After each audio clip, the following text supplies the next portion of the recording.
Hello दोस्तों, कैसे आप सब लोग। आशा करता हूँ मैं आप सब बहुत अच्छे होंगे और उतनी अच्छी आपकी पढ़ाई भी चल रही होगी। आज दो क्लासेस आप पहले ही देख चुके हैं। मॉडर्न हिस्ट्री की आप क्लास देख चुके हैं और रिवर्स नदियों के बारे में आप जान चुके हैं। एनसीईआरटी की सीरीज हमें कंटिन्यू रखनी ही है, तो क्लास 6 एनसीईआरटी हम लोग कर रहे थे और क्लास 6 की एनसीईआरटी में हमने चैप्टर नंबर 5 तक, अध्याय नंबर 5 तक खत्म कर लिया था। आज हम चैप्टर नंबर 6, 7 और 8 को कंप्लीट करने की कोशिश करेंगे। तो फटाफट से जुड़ जाइए और बाकी अपने दोस्तों के साथ भी सेशन को जरूर शेयर कर दीजिए। तो शुरू करते हैं। और चैप्टर नंबर 6 का नाम है पृथ्वी। पृथ्वी के प्रमुख स्थल रूप। प्रमुख स्थल रूप के बारे में हमको जानना है। स्थल रूपों को यार इंग्लिश में लैंडफॉर्म कहा जाता है। क्या कहा जाता है? लैंडफॉर्म। स्थल रूप क्या होते हैं, पहले इस बात को समझो। पृथ्वी के ऊपर मान लेते हैं ये हमारी पृथ्वी है और पृथ्वी के ऊपर आपने बहुत सारी चीजें देखी हैं जो प्रकृति ने हमें बना के दी हैं। जैसे आपने देखे हैं कुछ पहाड़, आपने देखे हैं कुछ पर्वत, आपने देखा है पठार, आपने देखे हैं मैदान। क्या क्या देखे हैं इसको लिख लेते हैं। हमने हम पर्वतों को जानते हैं, पर्वतों से पर्वत श्रृंखलाएं बनती हैं। हमने पहाड़ देखे हैं, हमने मैदान देखे हैं, हाँ या ना, हमने पठार देखे हैं। ये प्रमुख स्थल रूप हैं जो हमने कहाँ देखे हैं? पृथ्वी पे देखे हैं। कहाँ देखे हैं? पृथ्वी पे हमने ये सारे स्थल रूप देखे हैं। अच्छा, अब पहली चीज जो आपके मन में शंका जगा रही होगी वो ये होगी कि सर हमें ये तो बताइए पहले कि पहाड़ और पर्वत क्या अलग अलग होते हैं या एक ही चीज है। तो पहले इस कंफ्यूजन को आप यहीं पे दूर कर लो कि पहाड़ और पर्वत, पहाड़ और पर्वत ये दोनों क्या हैं? अलग अलग चीज हैं। पहाड़ी वह स्थलीय भाग है, पहाड़ वह स्थलीय भाग है जो अपनी आसपास की भूमि से ऊंचा उठा हुआ है। पर्वत भी वह स्थलीय भाग है जो अपने आसपास की भूमि से उठा हुआ है। तो दोनों चीज, दोनों ही पहाड़ और पर्वत अपने आसपास की भूमि से कैसे होते हैं? उठे हुए होते हैं। तो पहली चीज तो ये आपको पता होनी चाहिए। सॉरी, मैंने गलत लिख दिया। अ, उठे हुए होते हैं, ठीक है। अच्छा, जब भी आप पहाड़ की बात करते हो तो जनरली ये आपको 600 मीटर से कम देखने को मिलेंगे और पर्वत 600 मीटर से ज्यादा होते हैं। तो पहाड़ और पर्वत के बीच में अंतर समझ में आया कि ऐसे स्थल के ऐसे ऊंचे उठे हुए भाग जो अपने आसपास की भूमि से ऊपर हैं, पहली चीज। तो दूसरी चीज, अगर ये 600 मीटर से कम है तो आप इसे क्या कह दोगे? पहाड़ कह दोगे। और 600 मीटर से ज्यादा है तो इसे आप पर्वत कह दोगे। और अगर बहुत सारे पर्वत एक लाइन में, एक सीधी रेखा में आपको देखने को मिले हैं, एक रेखा में आपको देखने को मिल जाए, तो इसे आप क्या कह देते हो? इसे आप कह दोगे पर्वत श्रृंखला। क्या कह दोगे? पर्वत श्रृंखला। तो ये चीज समझ में आ गई कि पर्वत क्या होता है, पहाड़ क्या होता है, पर्वत श्रृंखलाएं क्या होती हैं। इसीलिए यार ज्योग्राफी पढ़ने में बड़ा मजा आता है। आप कभी भी नेपाल जाओगे, हिंदुस्तान से, भारत से जब भी आप कभी नेपाल जाओगे तो एरोप्लेन से आप नीचे जब देखोगे तो आपको ऐसे लाइन से बहुत सारी क्या देखने को मिलेंगे? पर्वत देखने को मिलेंगे। तो आपको समझ में आएगा कि अच्छा ये पर्वत हैं और जो लाइन से हैं तो इसको हम क्या कहेंगे? पर्वत श्रृंखला। और कौन सी पर्वत श्रृंखलाएं हमको देखने को मिलती हैं? वहां पे हिमालयन जो रेंजेस हैं, हिमालय जो पर्वत श्रृंखला है वो आपको देखने को मिलती हैं, ठीक है। तो स्थल रूप के बारे में हमने जाना। दूसरी चीज, आप इस डायग्राम को बहुत अच्छे से समझने की कोशिश करना। और ये डायग्राम अगर आप समझ जाते हो तो बहुत सारी चीजें इस चैप्टर की यहीं पे क्लियर हो जाएंगी, ठीक है। पहली चीज देखो, यहाँ पे लिखा हुआ है पर्वत, तो हम जान गए पर्वत क्या होते हैं। यहाँ पे लिखा हुआ है पहाड़ी, तो हम पहाड़ी और पर्वत के बारे में तो जान चुके हैं। एक और चीज लिखी हुई है पर्वत श्रृंखला, लिखा हुआ है, तो पर्वत श्रृंखला भी हम जान चुके हैं। अच्छा, पर्वत श्रृंखला को अगर आप ध्यान से देखोगे डायग्राम में तो इसके ऊपर बर्फ बताई गई है। क्या बताई गई है? कि ये ऊंचे ऊंचे पर्वत है जिनके ऊपर क्या है? बर्फ है। इन बर्फ के पहाड़ों को हम लोग क्या कहते हैं? ये है हिमनद। क्या है ये? हिमनद। इंग्लिश में इसे ही हम लोग कहते हैं ग्लेशियर। क्या कहते हैं? ग्लेशियर। तो आप समझ गए कि हिमनद या ग्लेशियर क्या होते हैं। इसके बाद यहाँ पे आप देखोगे तो लिखा हुआ है घाटी। नदियां किसका निर्माण करती है? नदी अपनी घाटी का निर्माण करती है ना। आपने हमेशा बचपन से और अब तक अगर आपने कभी भी पहाड़ या पर्वत बनाए तो इस प्रकार बनाए, तो बीच में जो ये झुका हुआ हिस्सा है इसे आप क्या कहते हो? ये है घाटी। क्या है ये? घाटी है, वैली है।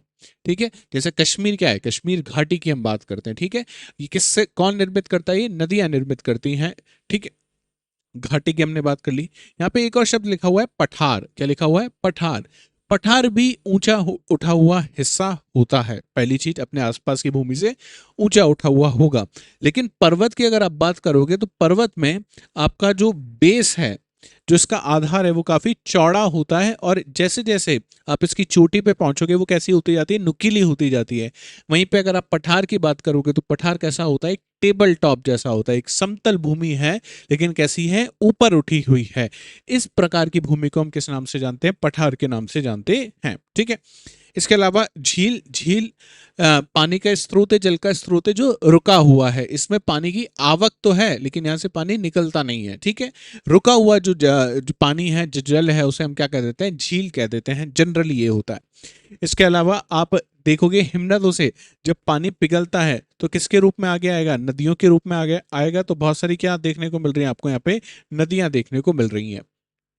आपने इससे जस्ट पहले वाली क्लास में मैंने आपको जब बताया था कि गंगा और गंगा की सहायक नदियों के बारे में हमने चर्चा की थी, तो गंगा जो मुख्य नदी है, और मुख्य नदी से आके मिलके जब कुछ नदियां और मिल जाती हैं तो उन्हें हम कौन सी नदी कह देते हैं? सहायक नदियां कह देते हैं।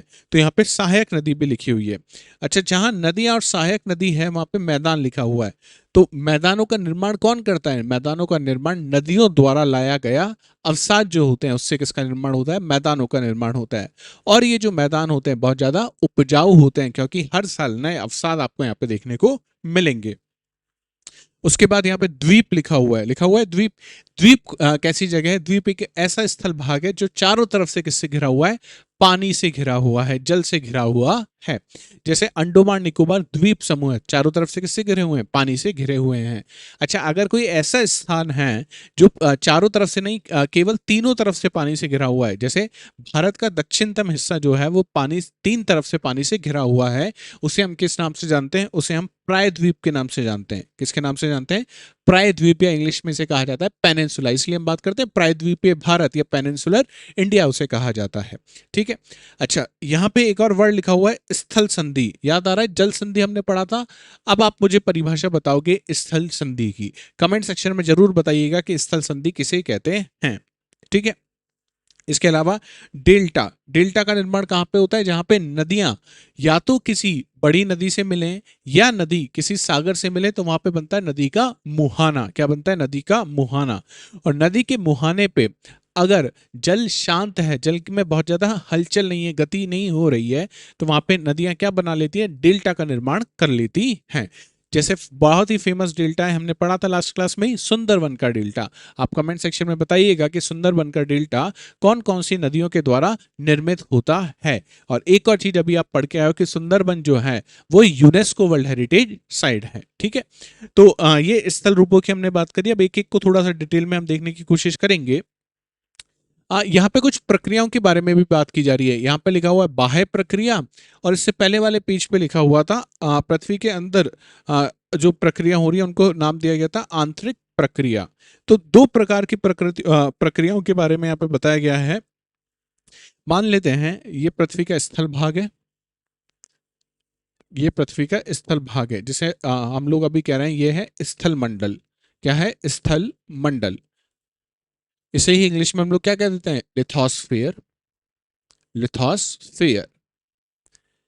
इसके अंदर स्थल मंडल के नीचे से अगर कोई प्रक्रिया हो रही है जो मुख्य ज्यादातर क्या कार्य करेगी? जो भी स्थल रूप है, जो भी स्थल रूप है, इसकी ऊंचाई को बढ़ाने का जो कार्य कर रही है, ऐसी प्रक्रिया कहां से जनित होती है? पृथ्वी के अंदर से जनित होती है। तो इन्हें कौन सी प्रक्रिया आप कह दोगे? आंतरिक प्रक्रिया। कौन सी प्रक्रिया हो जाएगी? ये आंतरिक प्रक्रियाएं कहलाती हैं। वहीं पे अगर कोई स्थल रूप बना हुआ है और इसकी ऊंचाई लगातार क्या हो रही है? कम हो रही है। ऊंचाई लगातार क्या हो रही है? कम हो रही है। तो इस प्रकार की प्रक्रियाएं जो इस चीज के लिए जिम्मेदार हैं उन्हें हम कहते हैं बाह्य प्रक्रियाएं। कौन सी प्रक्रियाएं? बाह्य प्रक्रिया। बाह्य प्रक्रिया मतलब ये पृथ्वी के अंदर से नहीं, पृथ्वी के बाहर से उत्पन्न हो रही हैं। और इसमें आप मुख्य रूप से देखोगे अपर्दन, अपर्दन और अपक्षय, अपर्दन और अपक्षय, ये मुख्य बाह्य प्रक्रियाएं होती हैं। अच्छा, क्या आप मुझे बता सकते हो, हालांकि हम ये बहुत आगे पढ़ेंगे डिटेल में, कि अपर्दन और अपक्षय इन दोनों के बीच में अंतर क्या होता है? क्या आप मुझे बता सकते हो? अगर हाँ तो प्लीज मुझे कमेंट सेक्शन में जरूर बताएं कि अपर्दन और अपक्षय क्या एक ही चीज है या अलग अलग है। ठीक है, तो बाह्य प्रक्रिया और आंतरिक प्रक्रियाओं के बारे में हम लोग जान चुके हैं। अब एक एक स्थल रूप को समझने की कोशिश करना। पर्वत क्या होता है? पर्वत ये एक तो ऊंचा ऊंचा हिस्सा है पृथ्वी का। ठीक है, अच्छा, इसका शिखर जो है, इसकी जो चोटी है, शिखर पे आप जैसे जाओगे तो इसकी चौड़ाई क्या हो जाती है? कम हो जाती है, तो शिखर छोटा होता है। तथा इसके आधार की आप बात करो, इसके बेस की अगर आप बात करो, तो आधार कैसा होता है? चौड़ा होता है। कैसा होता है? बेस इसका होता है काफी ब्रॉड होता है।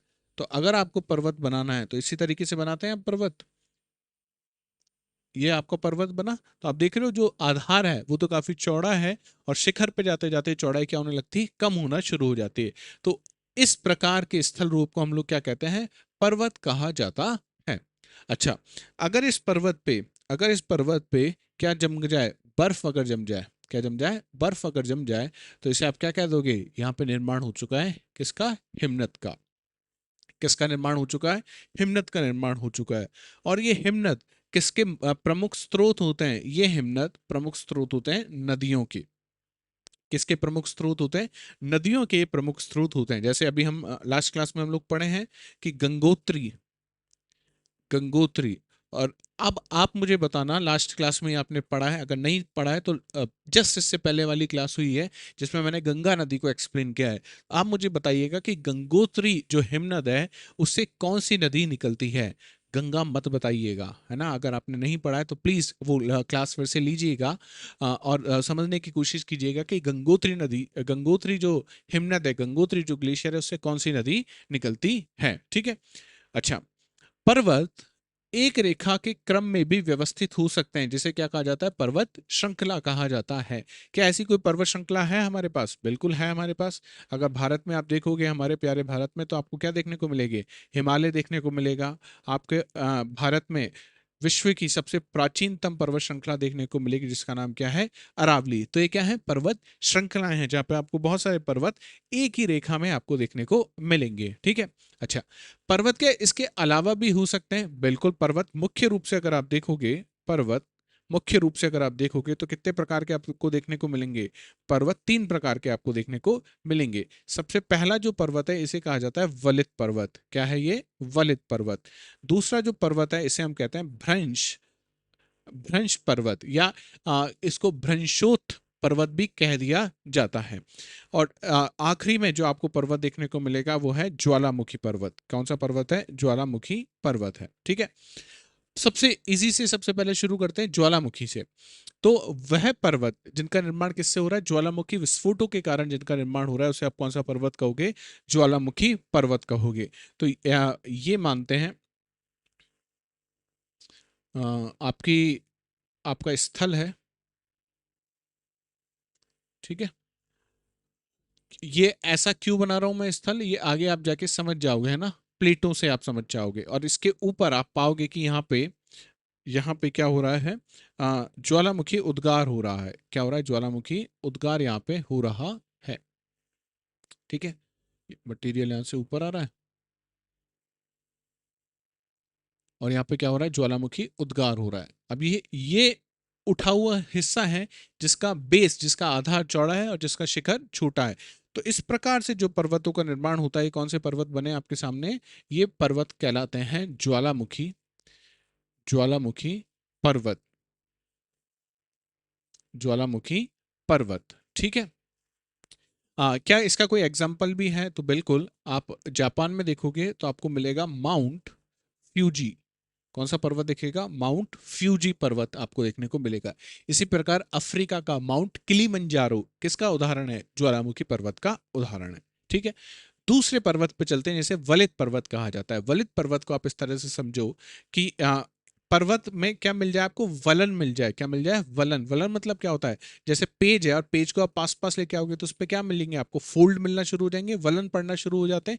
इसी प्रकार से जब प्लेटें पास पास में आती है तो प्लेटों के मध्य क्या पड़ना शुरू हो जाते हैं, और उसके बीच में वलन पड़ना शुरू हो जाते हैं या फोल्ड बनना शुरू हो जाते हैं। इस प्रकार के पर्वत को हम कौन सा पर्वत कहते हैं, वलित पर्वत कहा जाता है। भारत में क्या कोई वलित पर्वत है, बिल्कुल भारत में वलित पर्वत मिलेंगे। जो हम बात कर रहे थे हिमालय की, जो हम बात कर रहे थे अरावली की, ये सारे कैसे पर्वत हैं, ये आपको वलित पर्वत देखने को मिलेंगे। और आखिरी जो पर्वत है उसे भ्रंश पर्वत जिसे हमने कहा था। भ्रंश पर्वत कब बनते हैं, जब भ्रंशों का निर्माण होता है, फॉल्ट का निर्माण जब होता है, ठीक है। जब बहुत बड़ा भाग टूट जाता है तथा ऊर्ध्वाधर रूप से क्या करता है, विस्थापित होने लगता है। ऊर्ध्वाधर रूप से विस्थापित होना मतलब कुछ हिस्सा ऊपर चला जाए या कुछ हिस्सा नीचे चला जाए। तो इस रूप से अगर स्थल का क्या हो गया, विस्थापन हो गया, तो कौन से पर्वतों का निर्माण होगा, भ्रंश पर्वत का निर्माण होता है।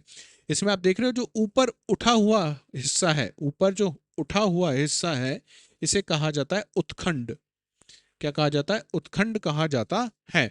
इंग्लिश में इसी चीज को हम कहते हैं हॉस्ट। क्या कहते हैं, हॉस्ट। और जो नीचे धंस गया है, जो हिस्सा नीचे जिसका विस्थापन हो गया है, इसे कहा जाता है द्रोणिका। क्या कहा जाता है, द्रोणिका। इंग्लिश में इसे कहते हैं ग्रैबन। ग्रैबन, ठीक है। तो हॉस्ट और ग्रैबन का पता होना चाहिए। हॉस्ट वह हिस्सा है जो हम कह रहे हैं ऊर्ध्वाधर विस्थापन हुआ है तो कुछ हिस्सा कहाँ चला जाएगा, ऊपर की तरफ विस्थापित हो जाएगा, तो जो ऊपर गया है वो तो है हॉस्ट, और जो नीचे की तरफ विस्थापित हुआ है उसे कहा जाता है ग्रैबॉन। उसे क्या कहा जाता है, ग्रैबॉन कहा जाता है। हमारे भारत में जैसे विंध्याचल है, जो सतपुरा है, वो किस प्रकार के पर्वत है, भ्रंश पर्वत है, ब्लॉक माउंटेन्स इन्हें कहा जाता है। तो ये कुछ पर्वतों के बारे में हमने समझने की कोशिश करी कि पर्वत कितने प्रकार के होते हैं। अच्छा, पर्वत के हमारे लिए उपयोगी भी हैं, बहुत उपयोगी हैं। कैसे, सबसे पहले तो जल का प्रमुख स्रोत जो है वो नदियां हैं हमारे लिए। और नदियां कहाँ से उद्गम होती हैं, कहाँ से शुरुआत होती है नदियों की, हिमनदों से होती है। और हिमनद कहाँ मिलेंगे आपको, पर्वत पे मिलेंगे।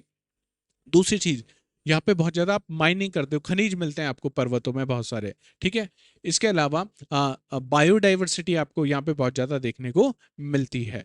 तो ये पर्वतों के क्या हैं, पर्वतों के बहुत हम इस तरह से इसको कह सकते हैं कि पर्वत मनुष्य जीवन के लिए बहुत ज्यादा क्या है, लाभकारी हैं। क्या है, बहुत ज्यादा लाभकारी हैं। ये सारी चीजें यहाँ पे बताई गई हैं, ठीक है। दूसरा जो प्रमुख स्थल रूप है उसका नाम है पठार। उसका नाम क्या है, पठार। जब भी आप पठार की परिभाषा लिखोगे तो आपको एक चीज याद रखनी है कि ये भी कैसी भूमि है, उठी हुई भूमि है, लेकिन ये सपाट है। ये क्या है, सपाट है।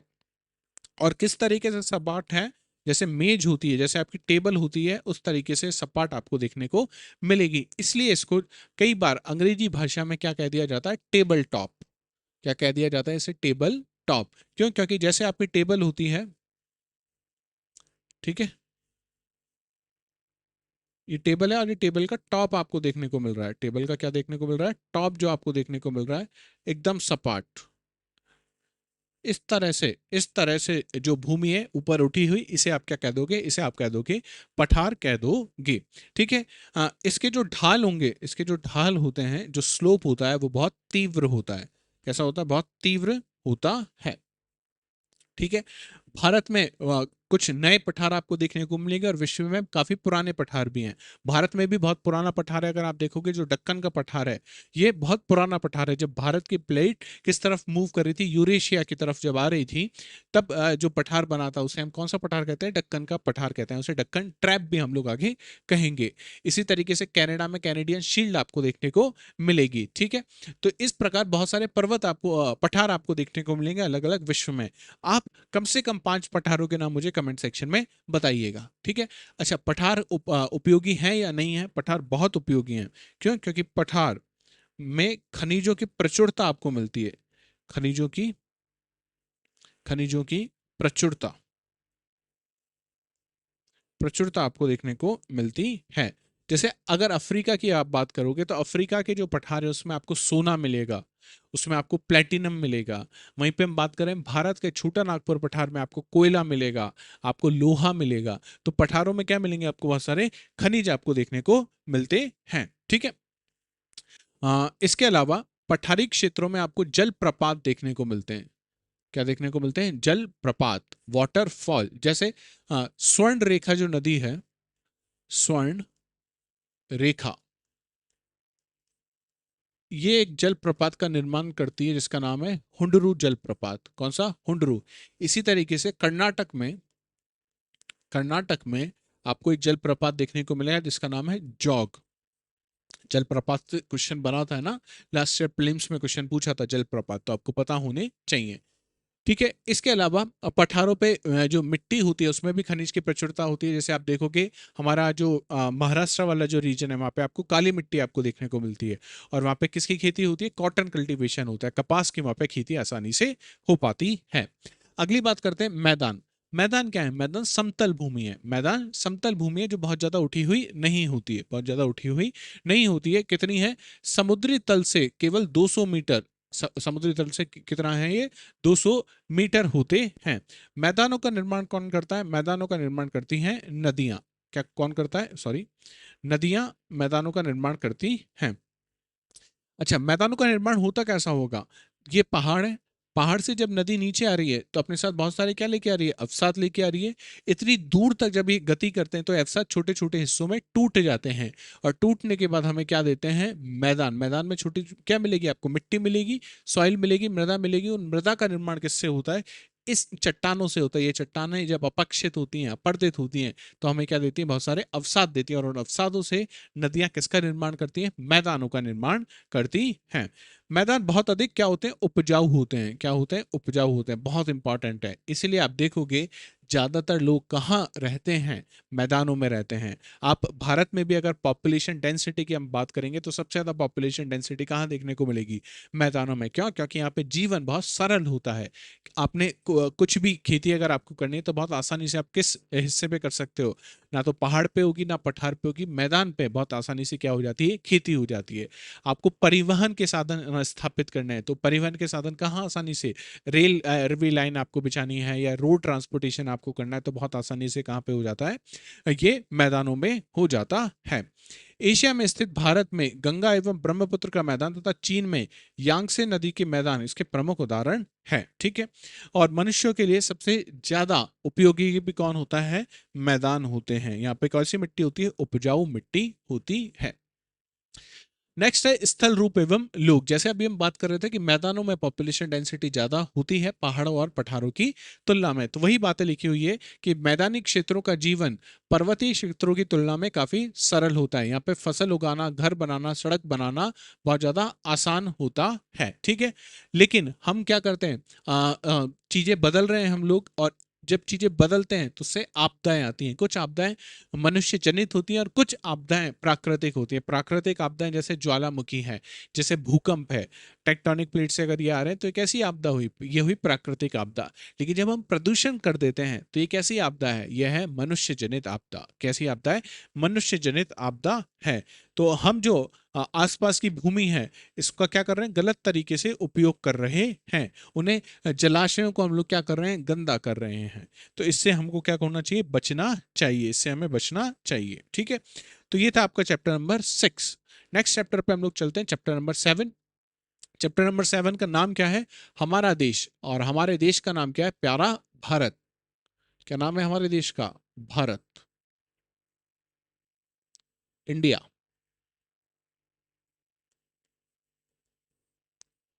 ठीक है। अगर भारत की प्राकृतिक सीमा की बात की जाए, भारत का भौगोलिक विस्तार अगर आप देखोगे तो उत्तर में आपको कौन से पर्वत देखने को मिलेंगे? उत्तर में आपको हिमालय पर्वत देखने को मिलेंगे। हिमालय पर्वत। नीचे अगर आ जाओगे तो पश्चिम में आपको यहाँ पे क्या देखने को मिलेगा? अरब सागर। पूरब में अगर आप चले जाओगे तो यहाँ पे आपको देखने को मिलेगा बंगाल की खाड़ी। बंगाल की खाड़ी, बे ऑफ बंगाल। और नीचे दक्षिण भाग में आपको देखने को मिलेगा हमारे ही देश के नाम पे रखा गया एक महासागर का नाम, जिसका नाम है हिंद महासागर। हिंद महासागर।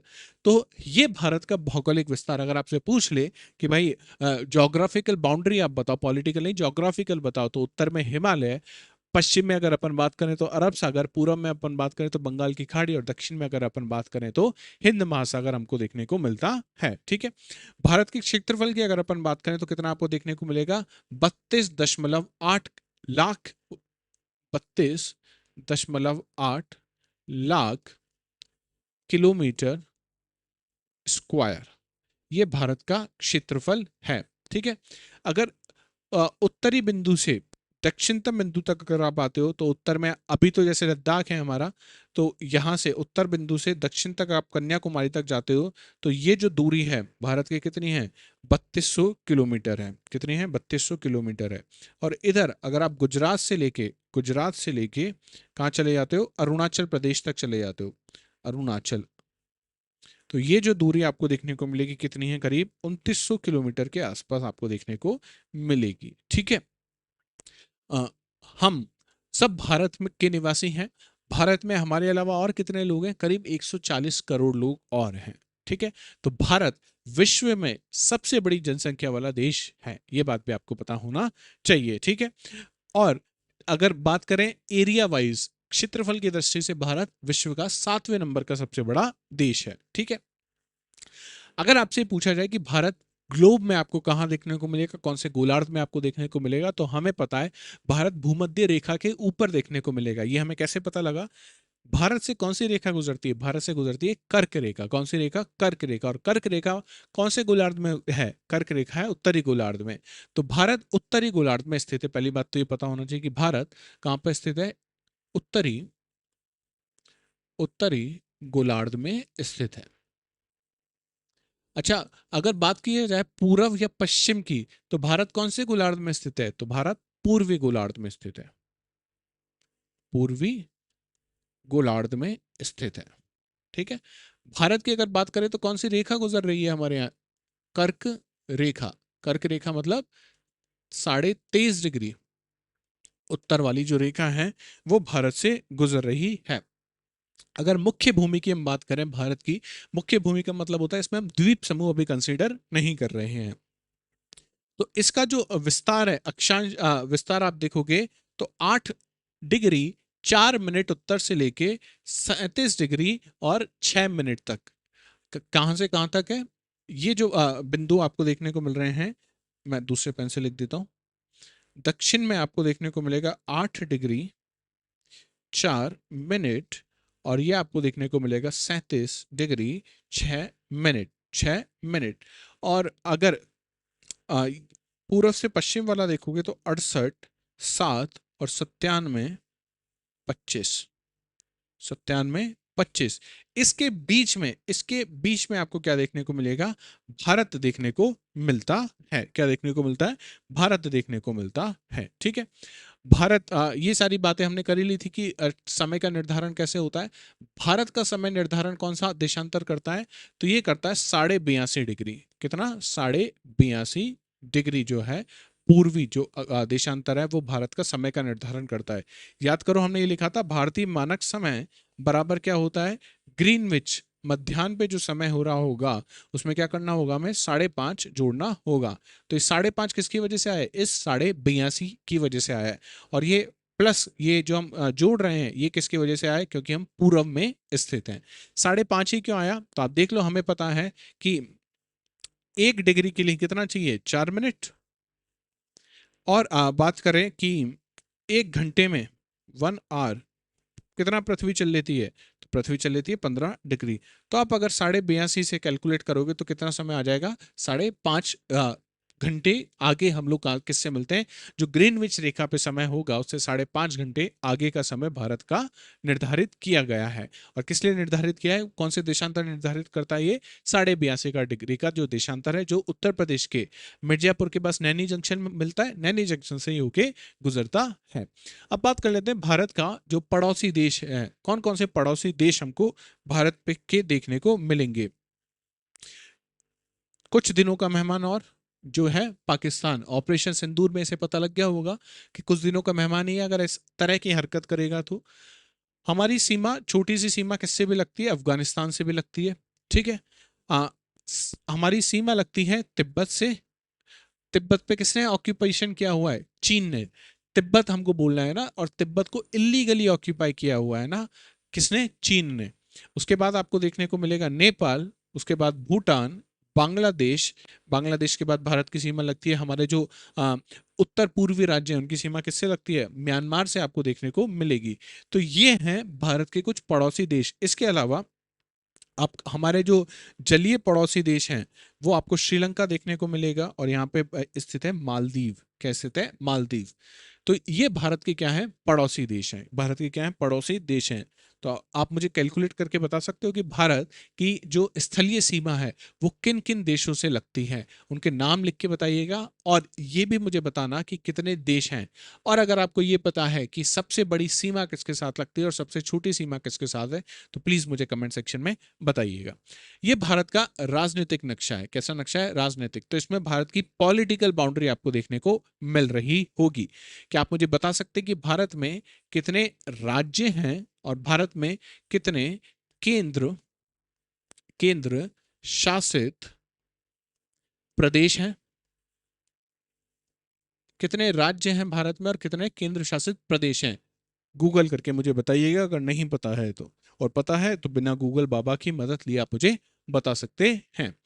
राजनीतिक और प्रशासनिक विभाजन, तो यहाँ पे ये चूंकि पुरानी किताब है तो यहाँ पे कुछ ऐसा लिखा हुआ है कि 28 राज्य और 7 केंद्र शासित प्रदेश हैं। आप मुझे चेक करके बताना है क्या बात सही है या गलत है। तो हमने भारत का राजनीतिक नक्शा तो देखा ही, ये भारत का है प्राकृतिक नक्शा या भौतिक नक्शा भी कह सकते हो। ऊपर आपको हिमालय की कुछ श्रेणी देखने को मिल रही होंगी। ये पूरा जो हिस्सा है किसका है? हिमालय का है। यहाँ पे जो छोटी छोटी लाइनें आपको देखने को मिल रही हैं ये है सिंधु और सिंधु की सहायक नदियां। ये भारत का विशाल मैदान है। भारत का विशाल मैदान है। ये जो हम बात कर रहे थे अभी, हमारा जो पठार है, प्रायद्वीपीय पठार वाला हिस्सा आपको देखने को मिलता है। तो इस तरीके से भारत के कुछ भौतिक विभाजन भी किए गए हैं।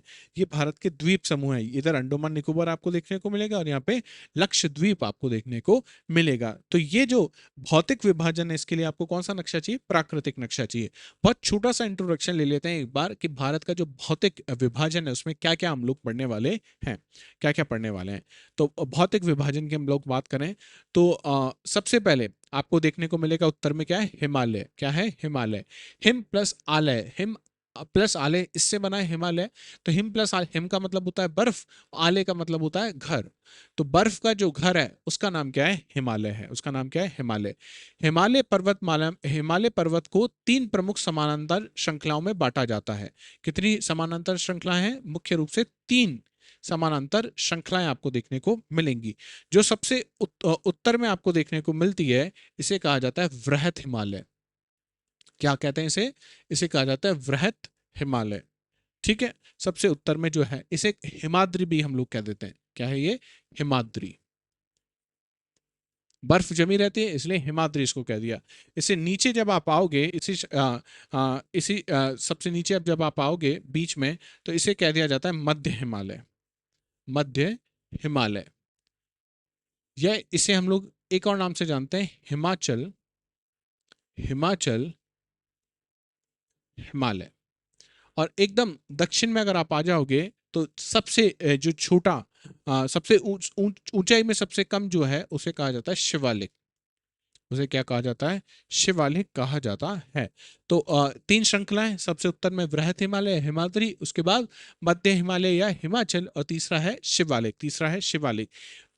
ठीक है। तो ये 3 श्रृंखलाएं। इसके बाद यहां से बहुत सारी नदियां निकलती हैं, और अभी हमने देखा था नदियां किसका निर्माण करती हैं? नदियां यहाँ पर निर्माण करेंगी किसका? मैदान का। और ये मैदान भारत के कौन से हिस्से में मौजूद हैं? ये मैदान भारत के उत्तरी उत्तरी हिस्से में मौजूद हैं। कहां पर है? उत्तरी हिस्से में, इसलिए इसे भारत के उत्तरी मैदान कहा जाता है। प्रमुख रूप से 3 नदियां इसके लिए जिम्मेदार हैं। पहला गंगा और गंगा की सहायक नदियां। इसके बाद आपको मिलेंगी सिंधु और सिंधु की सहायक नदियां, और ब्रह्मपुत्र और ब्रह्मपुत्र। यहाँ पे मैदान, अभी हमने देखा मैदान अवसादों से मिलकर बनते, तो यहाँ पे कुछ प्रकार की मृदा आपको देखने को मिलेगी। यहाँ पे मिलती है एलुवियल सॉइल, या जिसे कहते हैं हम लोग जलोढ़ मृदा। कौन सी मृदा? जलोढ़ मृदा, जो खेती के लिए बहुत ज्यादा उपजाऊ है। आप इस बात से शायद शॉक होंगे कि विश्व के सबसे अधिक उपजाऊ हैं भारत के ये उत्तरी मैदान सबसे ज्यादा उपजाऊ आपको देखने को मिलते हैं। ठीक है, इसीलिए यहाँ पे जनसंख्या सर्वाधिक निवास करती है। भारत के पश्चिमी भाग में भारतीय महामरुस्थल स्थित है, जो जिसे हम क्या कहते हैं, थार जिसे कहते हैं, थार का जो मरुस्थल है जहाँ से हम लोग आते हैं राजस्थान से, राजस्थान में थार का सर्वाधिक विस्तार आपको देखने को मिलेगा। तो वो मरुस्थल भारत के कौन से हिस्से में, पश्चिमी हिस्से में आपको देखने को मिलेगा। और नीचे हम चलते हैं, एकदम मैदान के नीचे अगर हम पहुंच गए तो आपको क्या देखने को मिलेगा, प्रायद्वीपीय पठार। याद करो प्रायद्वीप किसे कहा था, वो हिस्सा जो तीन तरफ से पानी से घिरा हुआ है उसे हमने क्या कहा था, प्रायद्वीप। और पठार, पठार टेबल टॉप है। ठीक है, इसीलिए ऐसा आप कह दोगे प्रायद्वीपीय पठार जो है, इसकी आकृति अगर आप देखोगे तो कैसी है, त्रिभुजाकार है। कैसी है, त्रिभुजाकार आपको देखने को मिलेगी। यहाँ पे कुछ पर्वत श्रृंखलाएं आपको देखने को मिलेगी, विंध्याचल और सतपुरा आपको देखने को मिलेगी। कौन सी, विंध्याचल और सतपुरा। ये कैसे पर्वत है, ये भ्रंश पर्वत है। और इनका जो ग्रेबॉन है, इसमें अगर आप देखोगे हॉर्स्ट और ग्रेबॉन याद आ रहा है, तो बीच में जो घाटियों का निर्माण जो हुआ है, वहां पे दो प्रमुख नदियां आपको देखने को मिलेंगी और उनका नाम है नर्मदा, नर्मदा और ताप्ती। नर्मदा और ताप्ती, ये दो नदियां आपको देखने को मिलेंगी। ये नर्मदा और ताप्ती नदियां कहाँ जाके गिरती हैं, अरब सागर में जाके गिरती हैं। बात भी आप ध्यान रखिएगा। बाकी जितनी भी नदियां हैं इस प्रायद्वीपीय पठार की, वो ज्यादातर कहाँ जाके गिरती हैं, बंगाल की खाड़ी में जाके गिरती हैं। तो आपसे ये पूछा जा सकता है कि प्रायद्वीपीय भारत की वे कौन सी दो नदियां जो अपना मुहाना अरब सागर में बनाती हैं, तो आपको बताना चाहिए नर्मदा और ताप्ती। इनके अलावा जितनी भी बड़ी नदियां हैं जो कहाँ बह रही हैं प्रायद्वीपीय भारत में, वो ज्यादातर बड़ी नदियां कहाँ पे अपना मुहाना बनाएंगी, बंगाल की खाड़ी में अपना मुहाना बनाती हैं। ठीक है, अ, इसके अलावा इस प्रायद्वीपीय प्रायद्वीपीय पठार वाला जो हिस्सा है, प्रायद्वीपीय पठार वाला जो हिस्सा है, यहाँ पे आपको क्या मिलेंगे, यहाँ पे आपको मिलते हैं घाट। क्या मिलते हैं, घाट मिलते हैं। इसे कहा जाता है कौन से हिस्से में, भारत के पश्चिम, तो इसे कह दिया जाता है पश्चिमी घाट, पश्चिमी घाट। और ये हैं आपके पूर्वी घाट, ये हैं आपके पूर्वी घाट। इसके बाद वाला ये वाला जो हिस्सा है, इसे हम कहते हैं तटीय मैदान। क्या कहते हैं, तटीय मैदान, तटीय मैदान। अगर आप पश्चिमी घाट को ध्यान से देखोगे तो ये एकदम सीधी लाइन में आपको देखने को मिलेगा, एक कंटिन्यूअस है, एकदम कंटिन्यूअस लाइन है। जबकि पूर्वी घाट आपको बीच बीच में से टूटा हुआ देखने को मिलेगा। ऊंचाई की भी अगर अपन बात करें तो पश्चिमी घाट की ऊंचाई ज्यादा है किसके मुकाबले, पूर्वी घाट के मुकाबले।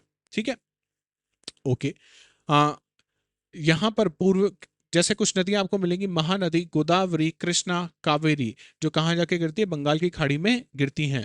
ठीक है, अच्छा बंगाल की खाड़ी में गिर रही है तो किसको क्रॉस करना पड़ेगा, पूर्वी घाट को क्रॉस करना पड़ेगा। इसलिए पूर्वी घाट को क्या कर दिया, तोड़ दिया गया है। पूर्वी घाट को नदियों ने क्या कर दिया, काट दिया, उसका अपर्दन कर दिया है। अपर्दन हो गया और नदी कहाँ पे मिल रही है, अब महासागर में गिर रही है, सागर में जाके गिर रही है, बंगाल की खाड़ी में जाके गिर रही है, तो मुहाने का निर्माण कर रही है। और यहाँ पे ये नदियां किसका निर्माण करती हैं, डेल्टा का।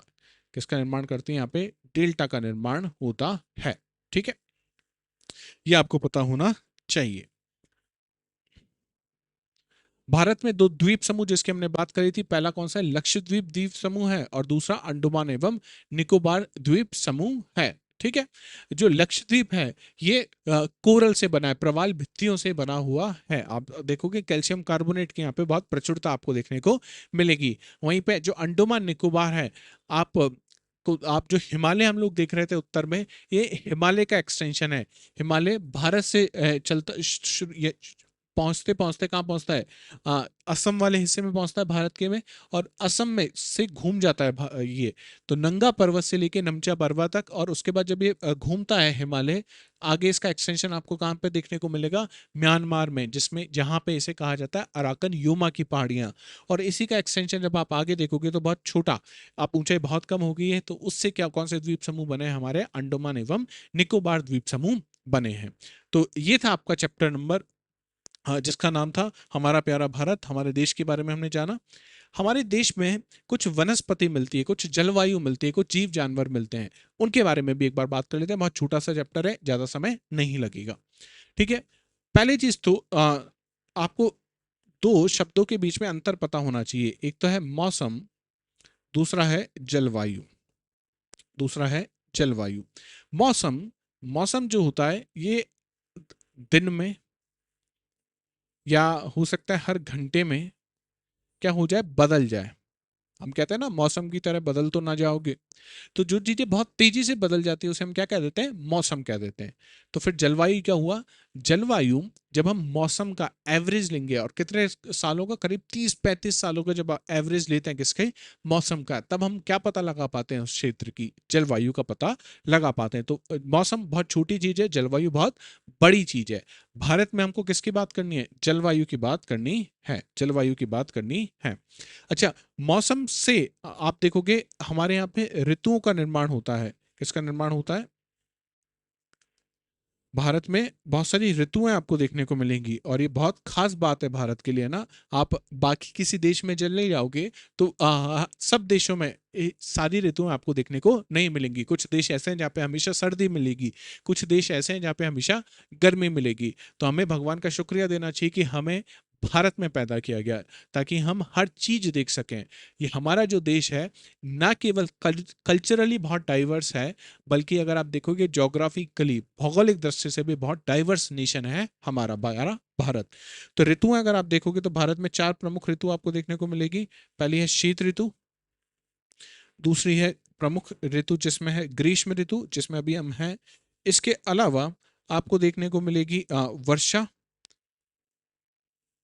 शरद ऋतु। ये कुछ प्रमुख ऋतु हैं जो कहाँ पे देखने को मिलेगी, भारत में आपको देखने को मिलेगी। अच्छा, अगर सर्दियों की अगर बात करें, शीत ऋतु कब से कब तक है, दिसंबर से फरवरी तक। गर्मी मार्च से मई तक। जून से सितंबर में बारिश होना शुरू हो जाती है, तो वर्षा की ऋतु आ गई। और अक्टूबर और नवंबर में शरद ऋतु का आगमन हो जाता है। हम लोग शरद पूर्णिमा मनाते हैं, याद करो, मम्मी खीर खिलाती है उस दिन, तो वो है शरद पूर्णिमा। कौन सी ऋतु है, शरद ऋतु है। दक्षिण पश्चिम मानसून या वर्षा का मौसम, ठीक है। मानसून, मानसून शब्द पे गौर देना। मानसून शब्द, मानसून का मतलब जो लिया गया है मानसून शब्द, ये अरबी भाषा के शब्द मौसम से लिया गया है। और उस मौसम का मतलब होता है यहाँ पे मौसम। तो किसका मौसम है, ये वर्षा का मौसम है। किसका मौसम है, वर्षा का मौसम है। यहाँ पे बारिश होती है। मानसून के लौटने का मौसम, या इसे कहा जाता है शरद ऋतु। लौटने का मौसम मतलब भारत के इस हिस्से से मानसून आता है, यहाँ से पानी को उठाते हुए मानसून आगे लेके जाता है, पूरे भारत में क्या करेगा, वर्षा करेगा। जब मानसून लौटने लगता है तो पवनों की दिशा कुछ ऐसी हो जाती है।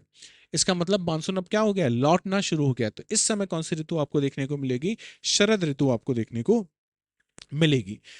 हमने ये परिभाषा देख ली है, किसी स्थान पर अनेक वर्षों में मापी गई मौसम की औसत औसत दशा क्या कहलाता है, जलवायु कहलाता है। अगर आपसे पूछ लिया जाए कि भाई भारत की जलवायु क्या है, तो भारत की जलवायु है मानसून जलवायु। कैसी है, मानसून जलवायु भारत में आपको देखने को मिलेगी, ठीक है।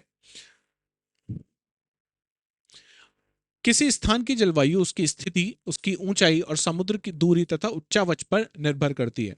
भाई हम लोग बात करें, ये स्थान ए है और ये स्थान बी है।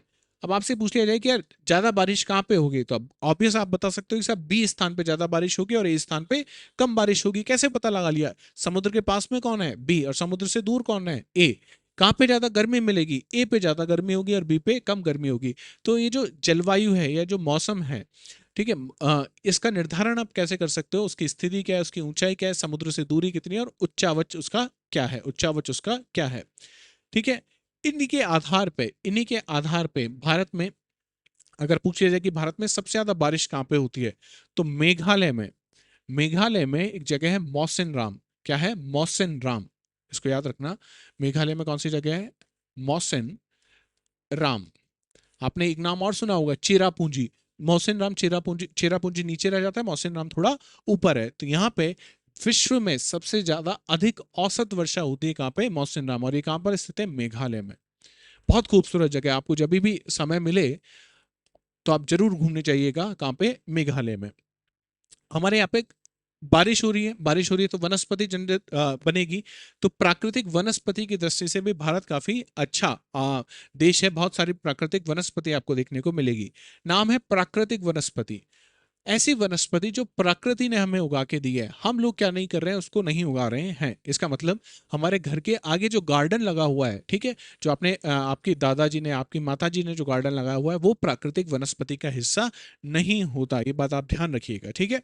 तो प्राकृतिक वनस्पति अलग अलग प्रकार की मिलेगी भारत में। सबसे महत्वपूर्ण जो वनस्पति हमारे है वो है उष्ण कटिबंधीय वर्षा वन। उष्ण कटिबंधीय वर्षा वन। उष्ण कटिबंध याद आ रहा है? उष्ण कटिबंध किसे कहते थे हम लोग? 23.5 डिग्री उत्तर से लेके 23.5 डिग्री दक्षिण के बीच का जो क्षेत्र है उसे कौन सा कटिबंध कहा था? उष्ण कटिबंध कहा था। याद आया? कर्क रेखा से लेके मकर रेखा के बीच में जो कटिबंध है, उष्ण कटिबंधीय क्षेत्र है। क्योंकि यहाँ पे सूर्य की किरणें एकदम सीधी गिरती हैं, इसलिए तापमान यहाँ पे क्या होता है? अधिक होता है। तापमान अधिक है तो जल का वाष्प जो होगा, जल का वाष्प बनने की जो प्रक्रिया है वो बहुत तेजी से होगी। तो यहाँ पे वाष्पीकरण जल का बहुत होता है। वाष्पीकरण होगा तो बादलों का निर्माण होगा, और बादलों का निर्माण होने से यहाँ पे क्या होती है? वर्षा होती है। तो इस प्रकार के वन जो इस एरिया में आपको देखने को मिलेंगे, कौन से कहलाएंगे? वो कहलाते हैं उष्ण कटिबंधीय वर्षा वन। ठीक है। ये बहुत बहुत घने होते हैं, बहुत घने होते हैं। यहाँ पे जो पेड़ मिलेंगे काफी ऊंचाई पे आपको देखने को मिलेंगे। ठीक है। दूसरी चीज, ये सदाबहार वन है। कैसे वन है? सदाबहार वन। अब एक मिसकंसेप्शन और रहता है बच्चों के बीच में कि सदाबहार का मतलब ये है कि साहब ये पेड़ अपनी पत्तियां कभी गिराएंगे नहीं। देखो, ऐसे पेड़ पॉसिबल ही नहीं है कि अपनी पत्तियां नहीं गिराएं। हर पेड़ अपनी पत्तियों को गिराता है। तो फिर आप इसे सदाबहार क्यों कह रहे हो? सदाबहार इसलिए कहा जा रहा है क्योंकि यहाँ पे पेड़ों की बहुत सारी प्रजातियां मिलेंगी। बहुत सारी प्रजातियां मिल रही हैं, इसका मतलब एक पेड़ जनवरी के महीने में पत्ती गिरा रहा है तो दूसरा फरवरी में गिराएगा, तीसरा मार्च में गिराएगा। तो कभी भी आपको ये वन ऐसा नहीं मिलेगा कि पूरे वन में से पत्तियां गायब हो गई, किसी पेड़ पे पत्तियां ही नहीं बची, ऐसा नहीं हो सकता है। इसलिए यहाँ पे हमेशा पत्ती मिलती है। तो नाम क्या रख दिया हमने? सदाबहार वन इसको रख दिया। कहाँ पे होंगे? जहाँ पे ज्यादा वर्षा होती है। तो भारत में वर्षा कहाँ पे ज्यादा होती है? एक तो हमारा जो पश्चिमी जो घाट है वहां पे आपको देखने को मिलेगी। इसके अलावा उत्तर पूर्वी जो राज्य हैं हमारे, वहां पे अधिक वर्षा होती है, तो वहां पे इस प्रकार के वन आपको देखने को मिलेंगे। भारत में काफी ज्यादा मात्रा में आपको देखने को मिलते हैं उष्ण कटिबंधीय पतझड़ वन। भारत में सबसे बड़े जो वन हैं, सबसे ज्यादा संख्या में जो है वो कौन से? उष्ण कटिबंधीय पतझड़ वन। इन्हीं वनों को हम लोग कौन सा वन भी कहते हैं? मानसूनी वन। कौन सा वन? मानसूनी वन। अब इसके नाम में क्या है? पतझड़ है। पतझड़ मतलब ये अपनी पत्तियों को क्या करते हैं? गिरा देते हैं। कौन कौन से पेड़ मिलेंगे जो अपने आसपास आपने देखे हैं? साल, सागौन, पीपल, नीम, शीशम, ये सब आपने अपने आसपास देखे। किसका हिस्सा है? उष्ण कटिबंधीय वन का हिस्सा है। कटीली झाड़ियां। झाड़ियां कहाँ पे मिलती हैं? जहां पे बारिश कम होती है उस क्षेत्र में किसका क्या मिलेंगे आपको? झाड़ियां आपको देखने को मिलेंगी। जैसे आपको बबूल, बबूल मिलेगा। आपको कैक्टस मिलेगा। आपको कैक्टस मिलेगा।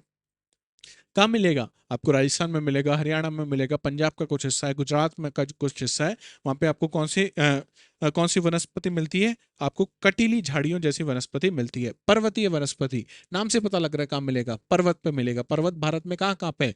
मुख्य रूप से हिमालय में आपको देखने को मिलेगा, और कुछ हिस्सा पश्चिमी घाट और पूर्वी घाट का आपको देखने को मिलता है। ठीक है। और ये जो पर्वतीय वनस्पति है, अगर इसके पेड़ देखोगे तो किसके जैसे, किस शेप के जैसे हैं? अगर आपने क्रिसमस ट्री देखा है तो उस शेप के आपको ये वन देखने को मिलते हैं। क्यों? पत्तियां बहुत छोटी छोटी होती हैं यहाँ पे। अगर बर्फ गिरेगी तो इस प्रकार से ढाल है तो बर्फ यहाँ पे टिक नहीं पाती है। पत्तियां छोटी होती है, पत्तियां क्या कर देती हैं? उस बर्फ को नीचे गिराने में सहायक होती है। तो देवदार, देवदार के जो वृक्ष हैं ये, और इन वनों को हम लोग कहते हैं शंकुधारी। कौन से वन होगा ये? शंकुधारी वन आपको देखने को मिलेंगे। नेक्स्ट जो भारत में वन है, बहुत इंपॉर्टेंट है ना यूपीएससी के दृष्टि से, मैनग्रोव वन। मैनग्रोव वन आपको कहाँ मिलता है? ये खारे पानी में होते हैं। जहाँ पे खारा पानी और मीठा पानी मिल रहा होता है वहां पे आपको ये वन देखने को मिलेंगे। तटीय इलाकों पे वन होते हैं मुख्य रूप से। और इन वनों में इस प्रकार से पेड़ होते हैं कि जिनकी जड़ें पानी में से ऊपर निकली हुई होती हैं, पानी से ऊपर निकली हुई होती हैं। ये इनके लिए आपको स्थल नहीं चाहिए, पानी में वन हो जाते हैं। सुंदर वन के आसपास जो आपको वन देखने को मिलते हैं, कैसे हैं वो? मैनग्रोव फॉरेस्ट है। मैनग्रोव फॉरेस्ट है। ठीक है। हमें वनों की आवश्यकता है या नहीं है? ये जवाब मुझे नहीं लगता मुझे यहाँ पे बताना चाहिए। आप सब समझदार हो, आप सबको पता है कि हमें वनों की आवश्यकता क्यों है, हमें वनों की आवश्यकता क्यों है। इसके अलावा भारत में बहुत सारे वन्य प्राणी भी निवास करते हैं। ठीक है। जैसे हम बंगाल टाइगर की बात कर रहे थे, बाघ जो है, बाघ आपको देखने को मिलेगा। हमारे यहाँ पे शेर मिलते हैं, एशियाई जो शेर हैं वो आपको कहाँ देखने को मिलेंगे, गुजरात के गिर में आपको देखने को मिलेंगे, ठीक है। इसके अलावा भारत की जब भी आप किसी भी फॉरेनर से बात करोगे तो आपको बताएगा कि भारत में एलिफेंट बहुत मिलते हैं, हाथी बहुत मिलते हैं। इसके अलावा असम जो है हमारा, असम वाला जो क्षेत्र है वहाँ पे हमको एक सींग वाला जो गैंडा है वो आपको देखने को मिलता है। इसके अलावा आपको ऊंट भारत में देखने को मिलेंगे। भारत में वो जीव भी निवास करते हैं जिनको बर्फ चाहिए, और भारत में वो जीव भी निवास करते हैं जिनको पानी बहुत कम चाहिए। तो बहुत सारी विविधता आपको कहाँ देखने को मिलेगी, भारत में देखने को मिलेगी। इसलिए आप कहोगे कि भारत जैविक दृष्टि से बहुत ही विविध देश है। जैविक दृष्टि से बहुत ज्यादा विविध देश कौन सा है, भारत है, ठीक है। इसके अलावा पक्षियां, पक्षियों में आप देखोगे मोर हमारा कैसा है, राष्ट्रीय पक्षी है। इसके अलावा बहुत सारे पक्षी विश्व के बहुत अलग अलग हिस्सों से भारत में आते हैं। आपने नाम सुना होगा साइबेरियन क्रेन, जो कहाँ से आता है, साइबेरिया वाले क्षेत्र से भारत में आता है ना। इतनी बड़ी दूरी तय करके वो भारत तक पहुंचता है, ठीक है। भारत में सांप, स्नेक, स्नेक की बहुत प्रजातियां मिलती है ना, ये बात आपको पता होनी चाहिए। लेकिन हमने क्या कर रखा है, मनुष्य लालची होता है और हंटिंग हम करते हैं, इसका शिकार करते हैं।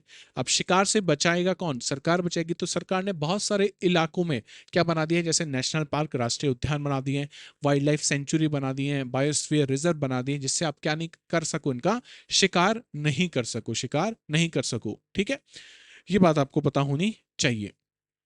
तो ये था पूरी क्लास 6 एनसीईआरटी जो हमने आज कंप्लीट कर ली है। उम्मीद करता हूं कि आपको सारी चीज़ें क्लियर हो गई होंगी। अगर आप रिवीजन करोगे, रिवीजन कैसे करना है मैं आपको बता देता हूं। आप इस वीडियो को जो अभी आप देख रहे हो, चैप्टर नंबर 1 से शुरू करना, 2x पे आप देखना है इसको। 2x पे जब आप देखोगे तो आपको टाइम आधा लगेगा, और साथ में एनसीईआरटी खोल के रखना, तो आप पाओगे कि आप मुश्किल से 3 से 4 घंटे में पूरी एनसीईआरटी अच्छे से आप क्या कर लोगे, कवर कर लोगे। तो मिलते हैं नेक्स्ट क्लास में। नेक्स्ट क्लास में we will start with the class 7th NCERT. Modern history आपकी शुरू हो गई है, नदियों वाले सीरीज आपकी चल रही है, और ये एनसीईआरटी वाली सीरीज आपकी चल रही है। तो चैनल को सब्सक्राइब करना ना भूलें, ताकि और भी कोई भी अपडेट आता है तो तुरंत आपको मिल जाए। और अगर आपको पसंद आ रहा है तो लाइक करें, कमेंट में मुझे बताएं, साथ ही साथ शेयर करें अपने दोस्तों तक। तो मिलते हैं नेक्स्ट क्लास में, तब तक अपना ध्यान रखिए। जय हिंद, जय भारत।